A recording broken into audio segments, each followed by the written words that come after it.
बात बहुत पुरानी है। एक बादशाह हुआ करता था। बादशाह अपने आसपास के कई देशों को जीत चुका था।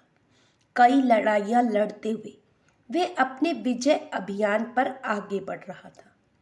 तब एक देश में आकर उसको बुखार ने जकड़ लिया। वैसे तो बादशाह इस दुश्मन देश पर अपना कब्जा कर चुका था।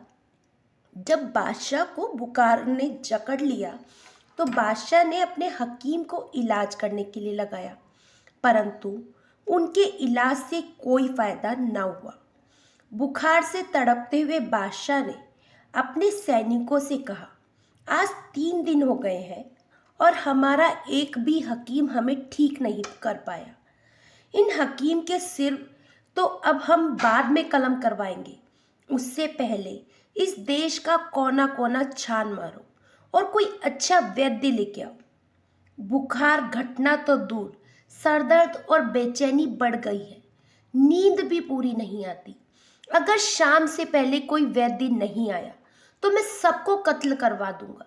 मैं तो बुखार के मारे लेटा रहूं और तुम सब स्वस्थ और तंदुरुस्त घूमते रहो। तुम्हें शर्म नहीं आती? तुम सब के सब बेहया हो गए हो। जब तक मेरा बुखार ना उतरे, किसी भी सैनिक ने खाना खाया तो उसकी खैर नहीं। जाओ, इस तरह खड़े खड़े मेरा मुंह क्या देखते हो? कोई आधे या पौने घंटे के बाद एक सैनिक वापस आया तो बादशाह ने कहा, वैद्य मिल गया? तो सैनिक बोला, हुजूर, उसकी ज़रूरत ही नहीं पड़ी।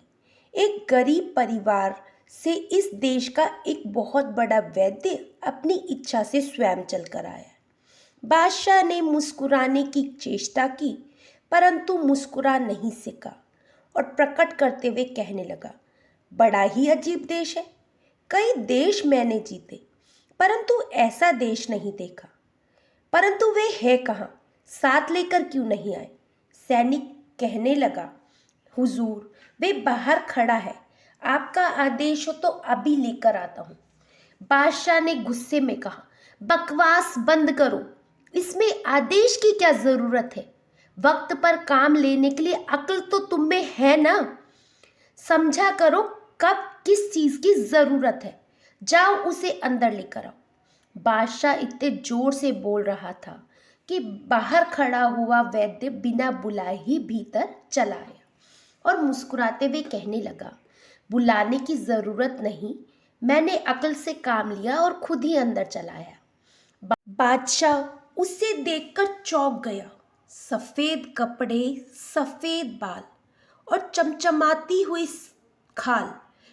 बादशाह को ऐसा लगा मानो कोई देवदूत प्रकट हो गया। क्षण भर के बाद बादशाह अपनी बीमारी भूल गया। इधर वैद्य भी बादशाह की सूरत ध्यान से देखने लगा। बादशाह ने अपना हाथ वैद्य की तरफ बढ़ाया, नब्ज दिखाने के लिए। बूढ़े वैद्य ने गर्दन हिलाते हुए कहा, ना ना, नब्ज देखने की बजाय मैं सूरत और आंखों को देखता हूँ। मियादी बुखार है, 27 दिन से पहले नहीं उतरेगा। वैद्य फिर कुछ रुक कर कहने लगा, अब तक जो खाया पिया उसकी चर्चा करने का कोई फायदा नहीं, परंतु आज से भारी भोजन, मांस मदिरा सब बंद। बुखार उतरने के बाद भी पूरे 15 दिन तक परहेज करना होगा, वरना बीमारी वापस आ सकती है और खतरा भी हो सकता है। बादशाह भीतर ही भीतर कांप उठा। युद्ध में हजारों की हत्या करने वाले को अपनी मौत का बेहद डर लगने लगा। वे तनिक हकलाते हुए बोला, खतरा? किस बात का खतरा? मामूली बुखार से कैसा खतरा? तुम्हारा मतलब क्या है? साफ साफ बताओ। वैद्य कहने लगा, ये मामूली बुखार नहीं है। आपने 3 दिन बदपरहेजी की है, उल्टा सीधा खाया है, उसका बुरा असर हुआ है। अगर अब पूरे तरीके से सावधानी बरते तब मैं आपके उपचार को हाथ लगाऊंगा, नहीं तो नहीं। वैद्य की ये बातें दोनों को नागवार गुजरी। सैनिक ने तलवार की मोट कुछ कसकर पकड़ी। बादशाह क्रोध में आकर बोला, किसी भी सम्राट के आदेश की अवहेलना करने का मतलब जानते हो? और फिर मैं तो बादशाह हूं, मेरी शोहरत नहीं सुनी क्या? तो वैद्य कहने लगा, खूब सुनी है, आंखों से देखी भी है। वैद्य ने कहा, और आपका हिंसक रूप मैं इस राज्य पर देख चुका हूं। सम्राट कुछ सोच विचार में उलझा सा प्रतीत हुआ। वैद्य उसे देखते हुए आगे बोला, कुछ कहने लगा। उससे पहले ही बादशाह बोला, फिर भी तुम मेरे इलाज की खातिर स्वयं चलकर आए हो, तुमने सब कुछ देखा है। बात कुछ समझ नहीं आई। वैद्य के होठों पे एक मार्मिक मुस्कान थिरक उठी। दो एक कदम आगे बढ़कर उसकी आंखों में गहराई से झांकते हुए वैद्य कहने लगा, इसमें समझने लायक कुछ भी भेद नहीं है। देश के प्रति मेरी निष्ठा और रोगी के प्रति मेरा कर्तव्य, ये दो अलग अलग मसले हैं। दोनों को एक साथ मिलाकर देखने से ही झमेला होता है। रोगी? क्या कहा? ये शब्द सुनकर बादशाह के दिल पर चोट सी लग गई। धीमे स्वर में बोला, मैं बादशाह हूं, महान बादशाह, विश्व सम्राट, कुछ होश में तो हो। तो वैद्य बोला, पूरे होश में हूं जनाब, तभी तो बिना बुलाए चला आया हूं। कोई दूसरा होश मुझे रखना ही नहीं है, परंतु मेहरबानी करके आप ये चर्चा बंद करें। बाकी सब औषधियों तब मैं लाया हूं। एक आधी जड़ी बूटी मुझे जंगल से लेकर आनी पड़ेगी। किसी की आज्ञा लिए बिना ही वैद्य बाहर की तरफ चल दिया। बादशाह ने आज्ञा दी, सुनो, 2 सैनिक हरदम इसके साथ रहने चाहिए। सैनिक बोले, जो हुक्म जहाँपना। और फिर बादशाह अपने आप से ही बड़े धीमे स्वर में कहने लगा, बड़े विचित्र लोग हैं यहाँ के, क्या बच्चे, क्या बूढ़े, क्या औरतें। कुछ देर के बाद वैद्य एक कटोरे में एक काढ़ा लेकर आया और बादशाह को देते हुए बोला, 3-3 घड़ी के बाद मैं खुद अपनी निगरानी में आपको ये दवा पिलाऊंगा। सम्राट मना करते उससे पहले ही सैनिकों ने लपक कर वह कटोरा छीन लिया और बड़े ही रुआ मन से बोले, पहली खुराक वैद्य जी आपको ही पीनी पड़ेगी, यही सही कायदा है। अपनी कमजोरी छिपाने की मंशा से बादशाह तत्काल उठ बैठा और बुढ़े को निहारते हुए कहने लगा, कहीं इसमें प्राणघातक जहर तो मिला हुआ नहीं? परंतु आपके हाथों से जहर भी पीने को तैयार हूं। बादशाह ने कटोरा लिया और दवा गटक गया। लेटने की इच्छा होते हुए भी बादशाह लेटा नहीं, कुछ देर तक बैठा रहा। फिर अपनी जिज्ञासा प्रकट करते हुए पूछा, आपको मेरी बीमारी का पता कैसे चला? आपने किसी से पूछा या किसी ने आपको कुछ बताया? तो वैद्य कहने लगा, जिस तरह दूर दराज के पक्षी को पानी का पता चलता है, भंवर को फूलों और मधुमक्खियों का पराग का पता चलता है। फिर बुजुर्ग तनिक मुस्कुराते हुए कहने लगे, उसी तरह जिस तरह गिद्ध और कौवे को मारने वाले पशुओं को पता चलता है। बादशाह वैद्य को टुकुर टुकुर देखता रहा। दूसरे दिन सवेरे सवेरे ही वैद्य जी ने दवा पिलाते समय बादशाह को आगाज किया। करीब 85 घंटों तक सीने में जलन, सारे शरीर में टूटन, सिर में दर्द, जी घबराना, बेचैनी रहेगी। किसी तरह की चिंता ना करें, मामूली हिम्मत से काम लें।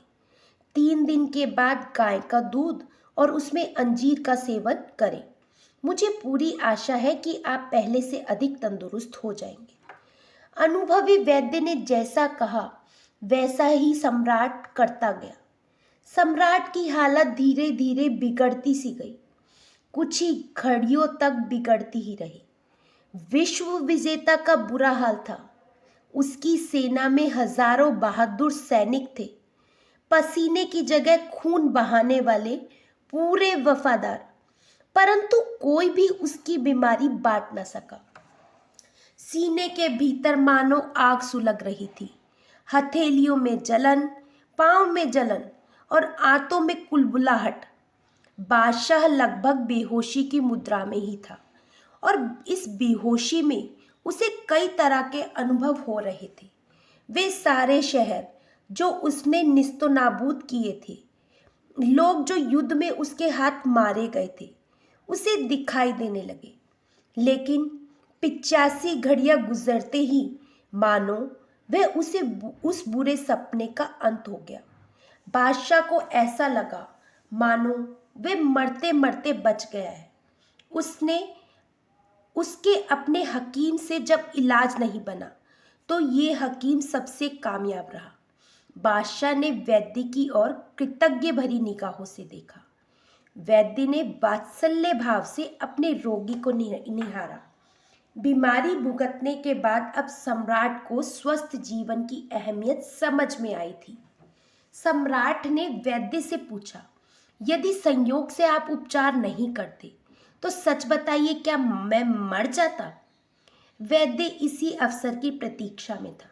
वह दृढ़ स्वर में बोले, नहीं, अभी आपकी उम्र शेष है। बादशाह ने बहुत ही व्याग्रता से उठ बैठे और बोले, कितनी उम्र शेष है?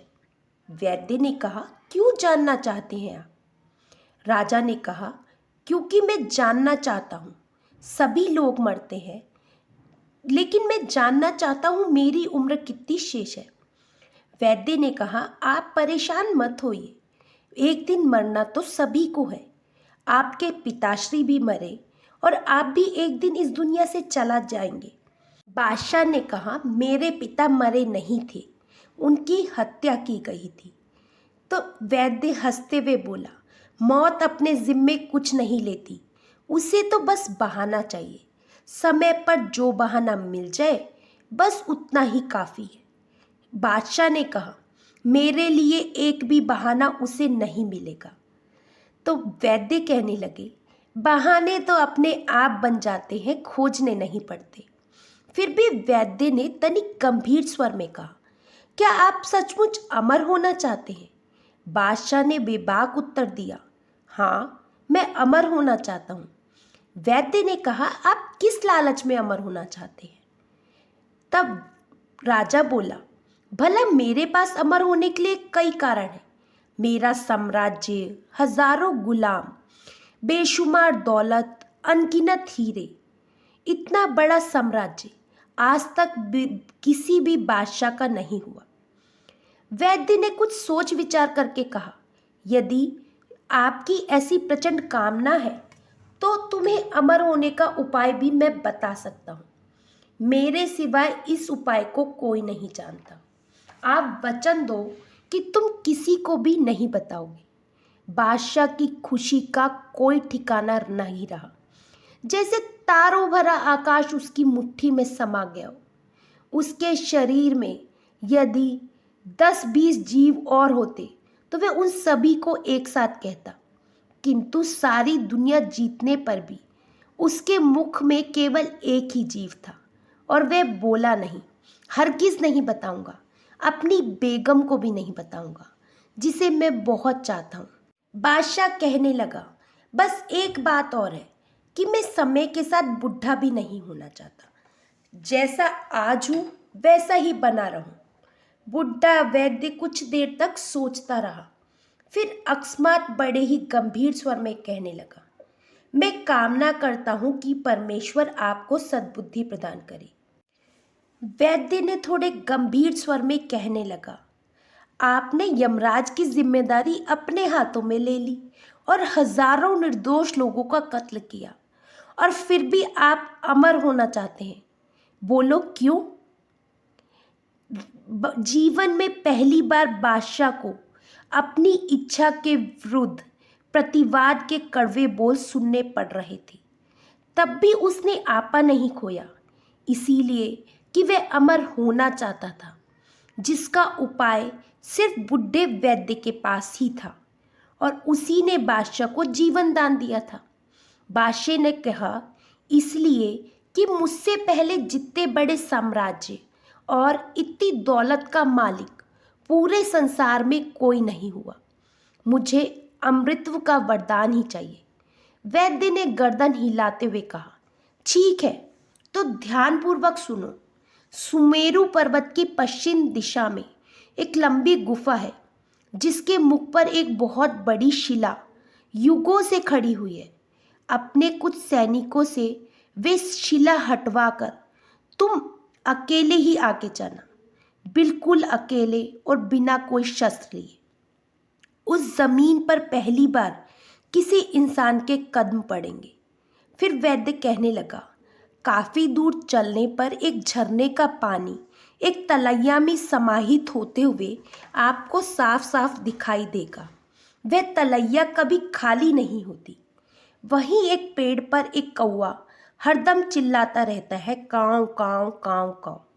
इस पूरे संसार में केवल वही अमर है जो अपने अमृत्यु के प्रति क्षण घोषणा करता रहता है। उस झरने से तुम 7 अंजलि पानी पी लेना, फिर आपके जीवन को चुनौती देने वाला कोई नहीं रहेगा, ना देवता, ना असुर और ना ही कोई मनुष्य। केवल 21 सैनिकों को साथ लेकर जाओ। उन्हें गुफा से 3 गज कदम दूर ही रखना। इस शुक्ल पक्ष की नवमी को पानी पीना शुभ रहेगा, आपकी मनोकामना पूर्ण हो। और इसके बाद बादशाह उसी समय 21 सैनिकों के साथ हवा से बातें करता हुआ सुमेरु पर्वत की उस गुफा के पास जा पहुंचा। सैनिकों ने बहुत ताकत लगाकर उस शिला को बड़ी मुश्किल से वहां से हटा दिया। गुफा के भीतर प्रवेश करते हुए बादशाह का माथा ठनका। उसे लगा कि वे शत्रु देश में है। हो सकता है इस गुफा के अंदर कुछ शत्रु देश के सैनिक छुपे हों जो उस पर हमला कर दे।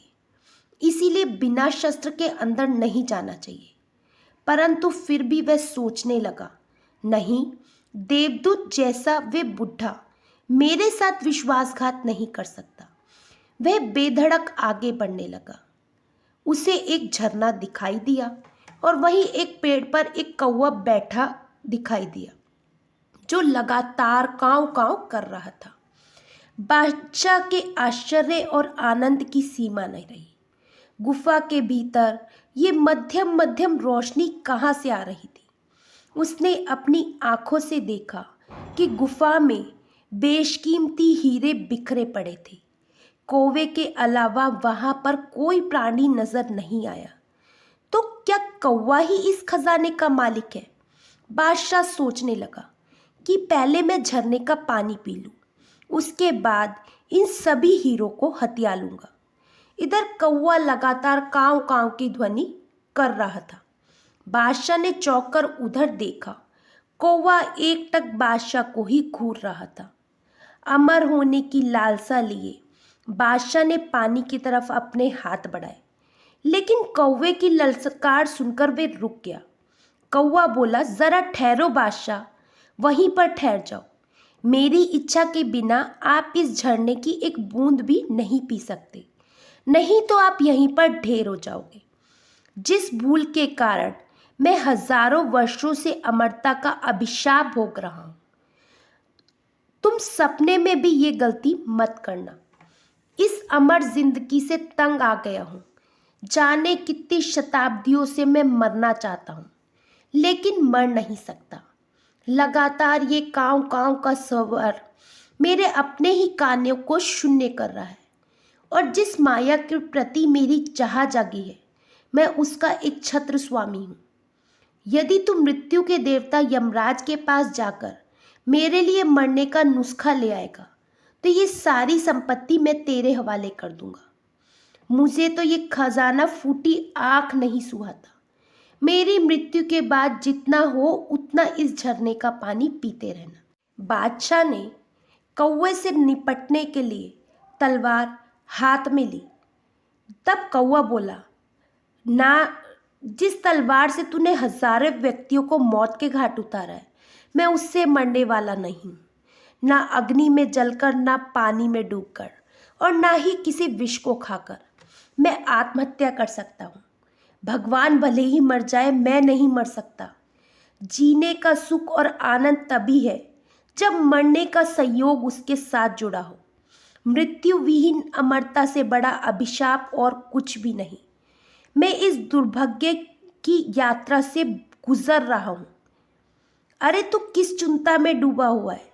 तेरे हाथ से मरे हुए एक व्यक्ति या गुलाम के रूप में बचे हुए एक बच्चे की जीवन सांसों की तुलना में इस अनगिनत हीरो का मूल्य भी एक कौड़ी नहीं है। कौवे की योनि पाकर जो बात मेरी समझ में आ गई, एक मनुष्य होकर भी वे बात तेरी समझ में नहीं आई। फिर इस बुद्धि का क्या काम, इसकी सतर्कता का क्या फायदा? काँव काँव काँव काँव। अपनी ख्याति के बढ़ते दौर में और विश्व विजेता बादशाह होने के बावजूद एक कौवे से पराजित होकर बादशाह उल्टे पांव वापस लौट पड़ा। कौवे की बातों ने बादशाह के मन पर गहरा असर डाला और बादशाह ने अमर होने की इच्छा छोड़ दी। उन दोनों में से कौन महान है, बादशाह या कौवा? इस प्रश्न का उत्तर आज तक बादशाह को नहीं मिला, जो विश्व विजेता होकर भी अमर होना चाहता था, और कौवा अमर होकर भी मरना चाहता था। आखिर वो वरदान है या अभिशाप? राजा को ये बात समझ नहीं आ रही थी। क्या अमर होना अभिशाप हो सकता है? वह बहुत ही दुविधा में था, परंतु उसने अमर होने का विचार अपने मन से त्याग दिया। आशा करती हूँ दोस्तों आपको ये कहानी अच्छी लगी होगी। कहानी अच्छी लगे तो चैनल को सब्सक्राइब कर लीजिए। फिर मिलेंगे दोस्तों एक नई कहानी और एक नए विचार के साथ। तब तक हंसते रहिए, मुस्कुराते रहिए, स्वास्थ्य का ध्यान रखिएगा। जय श्री कृष्ण।